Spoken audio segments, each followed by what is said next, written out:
Vijana wa Nairobi walikuwa wanapata kazi. Vijana wa Mathare walikuwa na kazi. Wa Kibera walikuwa na kazi. Mudhurwa, Korogocho, all informal settlement. Vijana walikuwa na kazi. Mimi nilikuwa na expect hata niambiwe vijana warudi kazi. Kesho niandike list ya vijana wangu nipeleke. Niandike list ya vijana karibu 20,000 niingize kazi. Hakuna. Tunaelekea wapi kama nchi? Surely what I want to tell the government, you have addressed the nation, but know that you have addressed the rich and the middle class. The poor person has not been represented anywhere. And I want to tell you this. Wakenya si wajinga wamechanuka.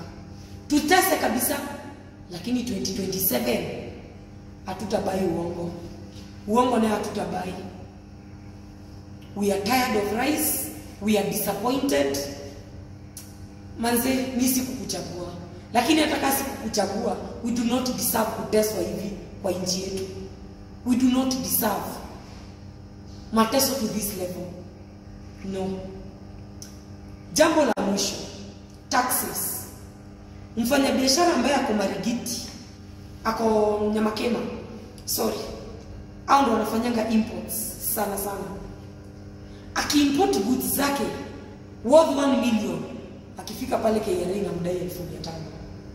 Huyo mtu akikuja, hakuna mtu ananunua vitu. Within 3 months anafunga biashara anaenda.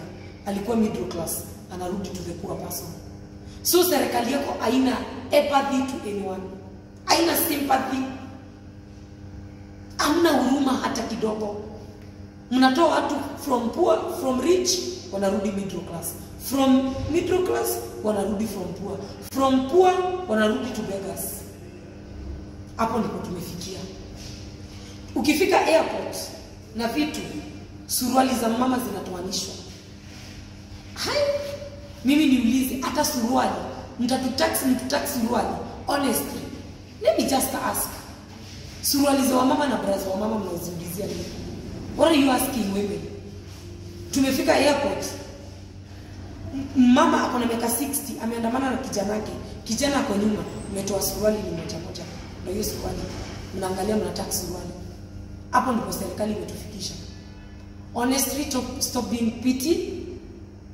Shughulika na real issues, shughulikia wa Kenya na kazi kama kazi imekushinda. Just ambie wa Kenya kazi imenishinda.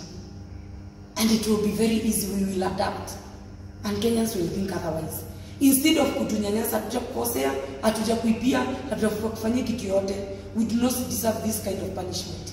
Because honestly, kutoka issues za ID at 1000 and all these things kutaksiwa over price of fuel, hapana.